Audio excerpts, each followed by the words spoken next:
11,000 people applied. 36 took part, and now only 4 contestants remain. The unique challenge of landing the space shuttle in NASA's vertical motion simulator in California is just one of the 6 grueling rounds they face. For tonight, the 13th series of British television's toughest quiz comes to an end, and we find the 1989 champion.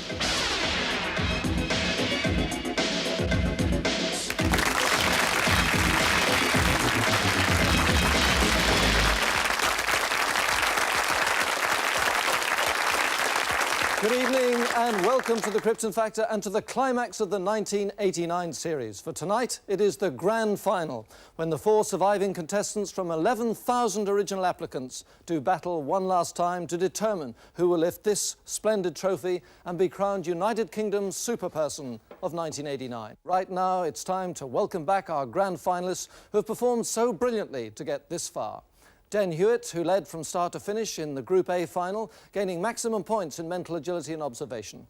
Phil Smith, winner of the observation and general knowledge rounds, in snatching a last gasp victory in the Group B final. Liz Vasey, who won the Group C final last week, gaining maximum points in mental agility, observation and general knowledge. And Mike Berry, who qualified as the best runner-up in the group finals, with victory in the intelligence and general knowledge rounds. Congratulations on getting this far, grand finalists, and would you now please take your seats in preparation for the first round. And we, of course, wish them all good luck as we go into round 1, mental agility.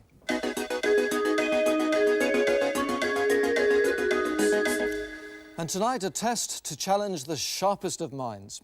I will give each grand finalist a phrase and calendar date combined. Like, for example, early on a Monday morning, May the 29th, 89. The contestant must memorize the phrase and convert the date into single numerical digits. 5, May being the 5th month, 2, 9, 8, 9. Then, over a 40-second period, I'll fire questions like, what is the 4th word?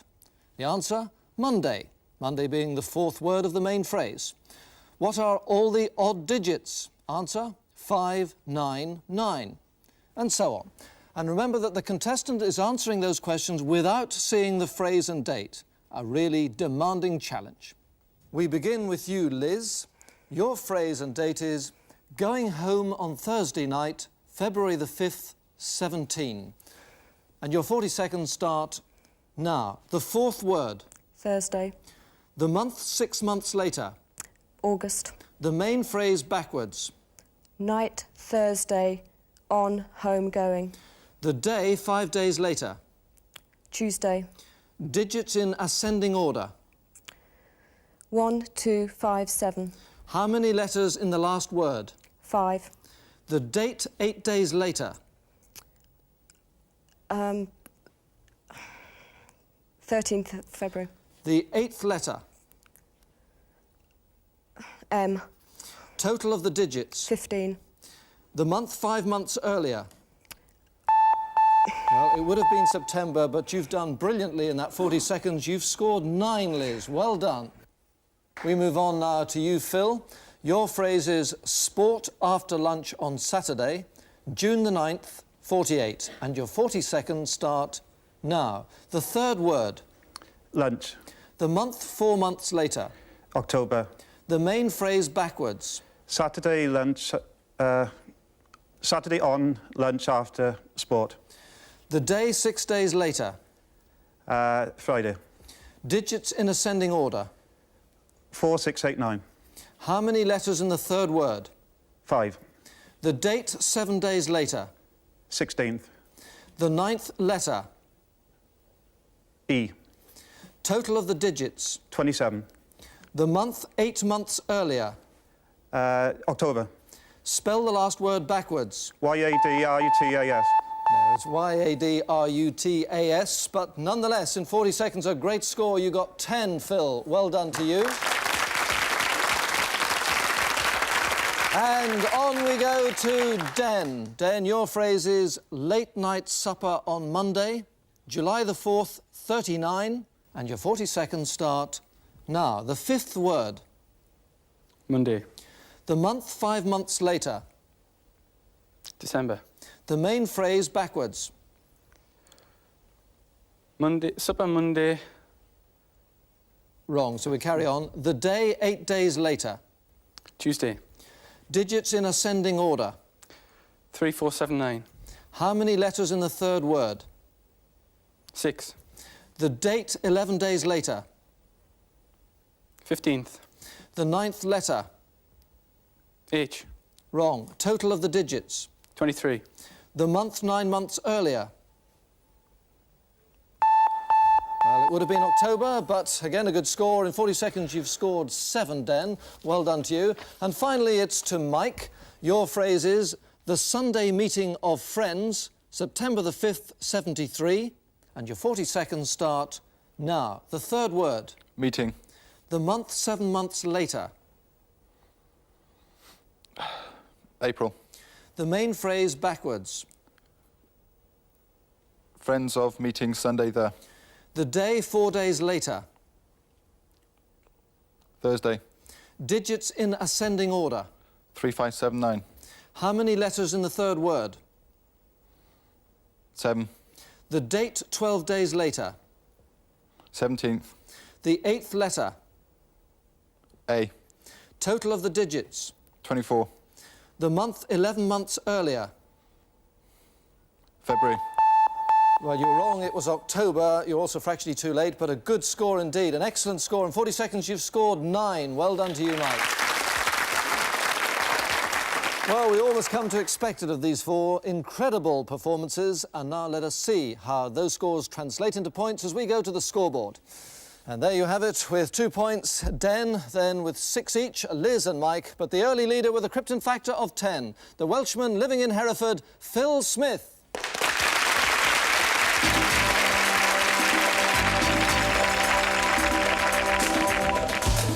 Round 2 and the challenge of a lifetime. This is what our grand finalists must attempt, a landing of the space shuttle. So it was off on a flight direct from Manchester to America for the 4 contestants and me. Is it on time? Bill's first flight is boarding at gate 29. Have a good flight. We travelled the 6,000 miles to California and to the National Aeronautics and Space Administration's Ames Research Centre. There, our finalists were briefed by astronaut Major Andy Allen. Ames Vertical Motion Simulator. The simulator that you'll be in this evening is the finest simulator that we have for landing rollout simulations. It's got a tremendous motion capability, and there's some super... Yes, the landing attempts were to take place in the $20 million simulator where all America's astronauts are trained. First to go, Amersham Secretary Liz Vasey, and alongside her astronaut Andy Allen, due in space next year with 2,500 hours of fighter jet flying behind him. Now, the shuttle is a glider. This is the only control. It's used in conjunction with that head-up display. The circle with horizontal lines protruding represents the shuttle. The diamond guides you down. If you keep the circle on top of the diamond by skillful use of the hand control, you'll land. And one of the exciting features of this simulator is its ability to produce an outside view of how the shuttle would appear if this was a real flight. And Liz doing very well at present. She's very keyed up, very determined. Ahead is the runway at the Kennedy Space Center, Florida. And with no engine power in a shuttle, she can't afford to make a single error with the angle of descent. She mustn't raise the nose anymore or she will lose airspeed. But it's beginning to go up too far and there's no way back from that. And that's a crash. What a tragedy when she was doing so well. Now Welshman Phil Smith coming down at a speed of 300 knots and at an angle of 19 degrees, if he's got it right.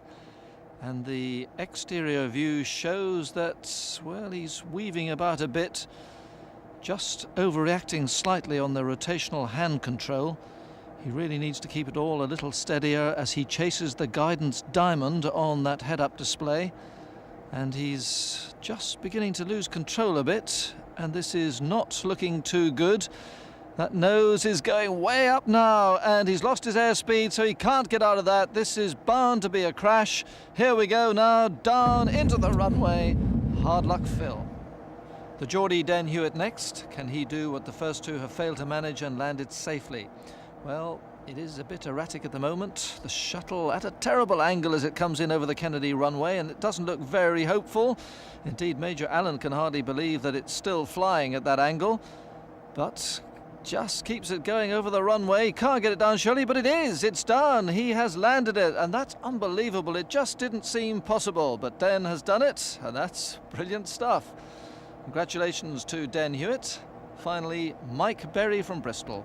Like the others, he went through a full briefing session with astronaut Andy Allen and then made 3 practice landing attempts to get the feel of the shuttle. This time, though, he's on his own, no help allowed, whatever the circumstances. But he doesn't need it, he's doing very well. He pre-flared perfectly at 2,000 feet, getting the orbiter speed down to 195 knots. The wheels now come down at 300 feet. And this is a beautiful approach. If he could just hold his nerve now in over the center of the runway, and the wheels have touched, so he is down. He will drop the nose wheel now, and this is an absolutely brilliant landing by Mike Berry. And so the result decided by Major Allen. 4th, Phil Smith, whose erratic flight ended in disaster. 3rd, Liz Vasey, an excellent approach but crashed on the runway. 2nd, Den Hewitt, almost defying gravity to land safely. And the winner, Mike Berry, with a quite magnificent all-round performance. And so to the scoreboard.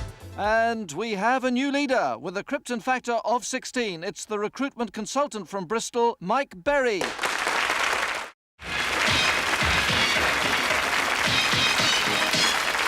Well, a really close contest, and I suspect that this round will be tighter still because 3 of our grand finalists won the observation round in their respective group finals, and the other was second. Coming up, a short, specially shot video sketch containing 6 deliberate continuity errors. Changes in costume, props, dialogue, or action that shouldn't have happened. The challenge to the grand finalists, and to you, is to spot all 6. Tonight, we once again feature Steve Coogan, this time as Melvin Bragg, and joining us for the grand final, special guest star, Kathy Staff. So, turn to your screens, please, contestants. Concentrate hard as we now delve into the world of the performing arts.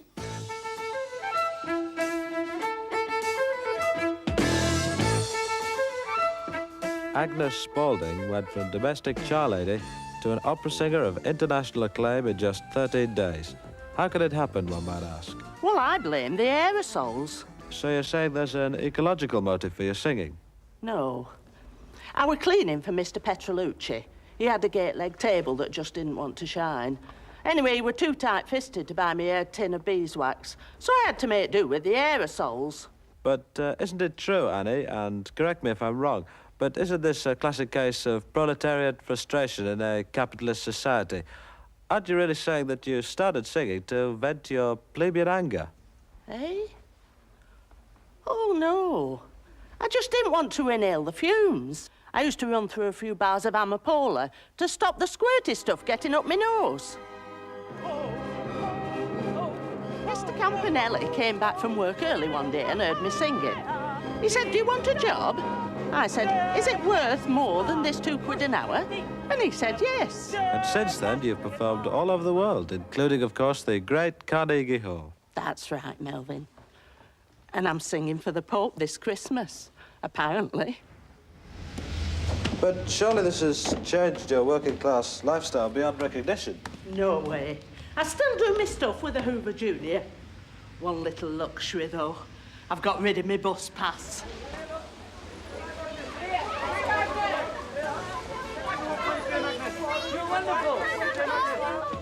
Brilliant. Well, I got sick of waiting in queues. You get veins in queues, don't you?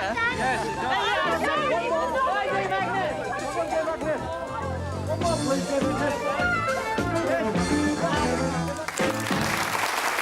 That's the lot. Turn to the front, please, grand finalists, and start writing down what you think the 6 continuity errors were. And already some furious scribbling going on, so while they get on with it, I'd like to say a big thank you to Steve Coogan, who has featured in nearly all the observation rounds this series and has done a marvellous job. And of course, a special thank you to Kathy Staff, a powerful and rather unusual Brunhilde. But now for you at home, here are those 6 continuity errors. Number 1 was a props change. A packet of breakfast cereal was in the shopping basket to start with, but it disappeared a little later in the sketch. Then a dialogue mistake. Agnes Spaulding was later called Annie. But isn't it true, Annie, and correct me if I'm wrong? Number 3, another name error. I were cleaning for Mr. Petrolucci. But it wasn't Petrolucci later on. Mr. Campanelli came back from work early one day. Next, an action props change. The Hoover that had first separated Dame Agnes and her Viking disappeared when we next saw them. Number 5 was a costume change. There was nothing in Melvin's pocket for most of the sketch, but a handkerchief was in it at the end. And finally, the opera, Die Walkür at the beginning, but Attila de Hun at the end. Well, have our grand finalists continued to shine in this round? Well, the answer is an emphatic yes, and here's how it worked out. Liz, you spotted 4. Phil, you also got 4. And Den, you got 4 as well. So you all finished joint second in this round. But Mike, you did brilliantly, spotting 5 changes, and you win the round. Well done. And all those points now are entered into the scoreboard. And look at that, he has stretched his lead with a Krypton factor now of 26. It's the recruitment consultant from Bristol, Mike Berry.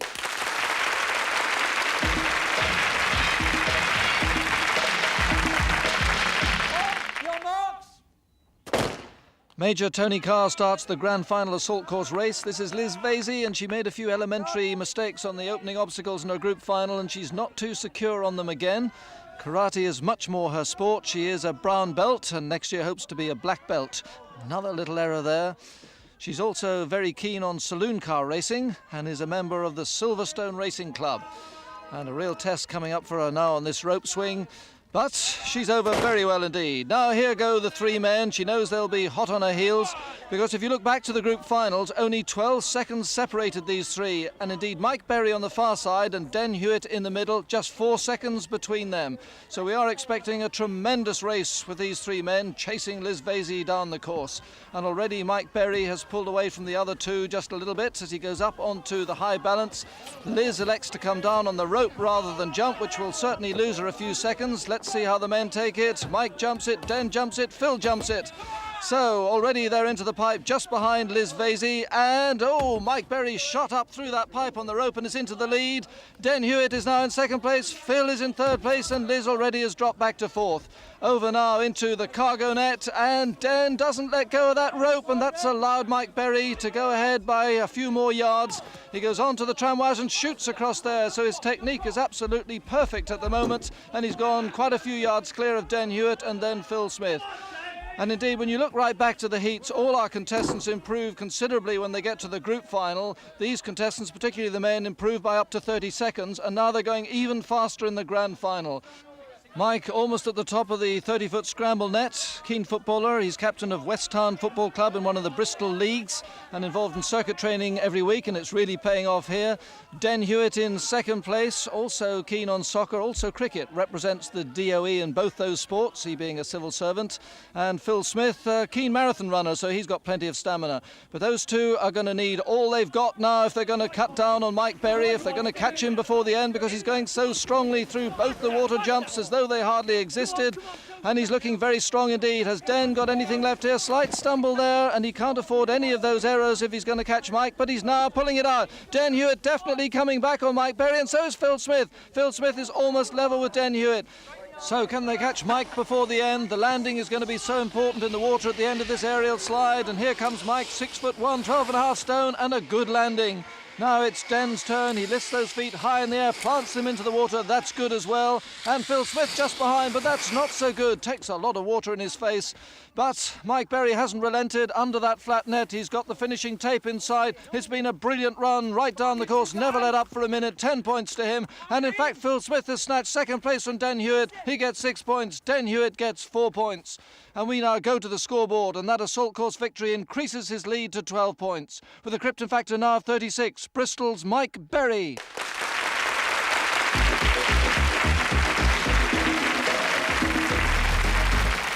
Into round 5 now, and another test for the grey matter. A 3-dimensional logic problem which could hold the key to the outcome of tonight's grand final.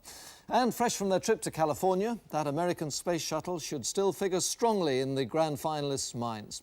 And having flown it, we now want them to build it. In front of each contestant is a set of differently shaped pieces. If assembled correctly, they will make a replica of the famous space shuttle. Are you all ready, grand finalists? The test starts now.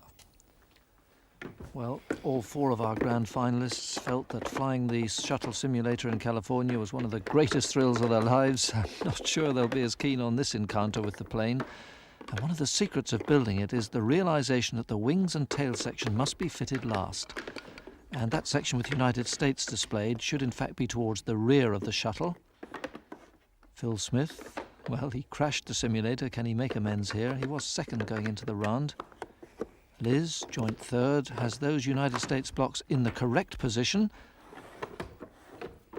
And here's the man they all want to stop, Mike Berry. And still those United States blocks wrongly placed. And the same applies here with Den Hewitt, joint third with Liz at the start of the round. Hereford's Phil Smith just struggling a bit here. He hasn't worked it out yet. And Liz, well, that's unfortunate. She had the US blocks right, but now she's moved them. Meanwhile, Mike Berry has also moved his blocks, but into the right position, and he's almost there. On goes the tailpiece, and he's in tremendous all-round form tonight.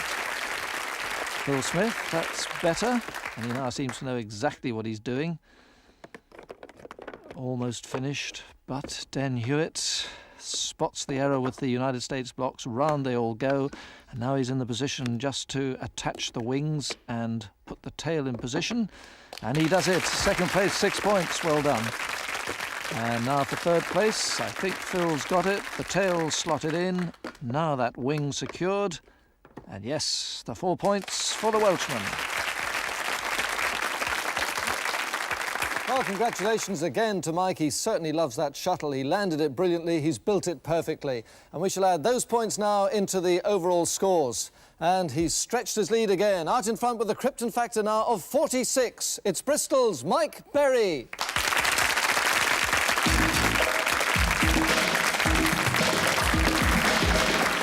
The last round, and just a couple of minutes away now from crowning our new Krypton Factor champion. 100 seconds of rapid-fire general knowledge questions to be answered on the buzzer. 2 points for a correct answer, but 2 points deducted for an incorrect one. Stand by, grand finalists. The clock starts now.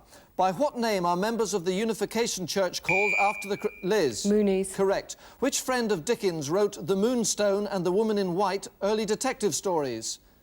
The answer is Wilkie Collins. Lewis Collins played which role in The Professionals? Den. Bodie. Correct.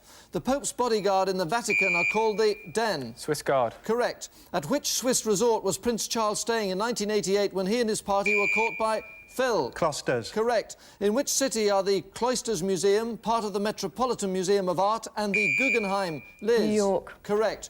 What flavour is the traditional Yorkshire cake called Parkin?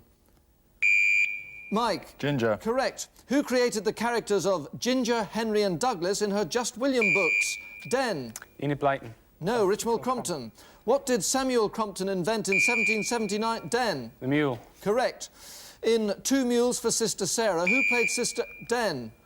Shirley MacLaine. Correct. Who fled with Donald Maclean to the USSR in 1951? Phil. Kim Philby. No, Burgess. Guy Burgess. Which sculptor's works include The Burghers of Calais, The Kiss and The Thinker? Den. Rodin. Correct. Which rodent builds lodges to live in and dams streams? Liz. Beavers. Correct. What is the USA's beaver state on the Pacific coast between California and Washington? Mike. Oregon. Correct. The ore called bauxite is the principal source of which metal? Phil. Iron. No, aluminium. In music, a minim is equal to 4... Liz. Semi-quavers. No, quavers. The Quaker Elizabeth Fry was particularly interested in... And that's it, the end of the round, the end of the contest, and the winner tonight and Krypton Factor champion of 1989 with a tremendous score of 50, the recruitment consultant from Bristol, Mike Berry.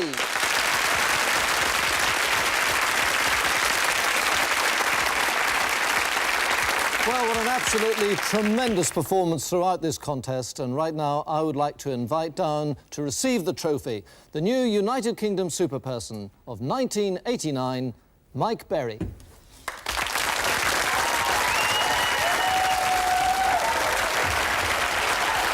Congratulations. That was just fantastic. You led from the second round, marvellous score of 50. You must be very pleased with yourself. Well, obviously, I'm delighted. I've enjoyed everything, and it's just fantastic. I can't say any more. Well, absolutely terrific performance. And now to make the presentation, having flown here from America specially for this occasion, I'm delighted to welcome the man who did so much to make our trip to the Space Shuttle simulator possible, the director of NASA's Kennedy Space Center in Florida, Lieutenant General Forrest McCartney. Thank you. Thank you so much. for coming.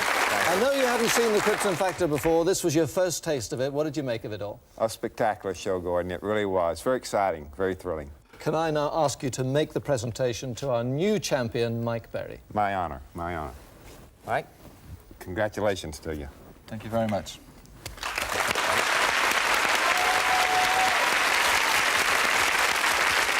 And that is a fitting conclusion to the 1989 Krypton Factor series.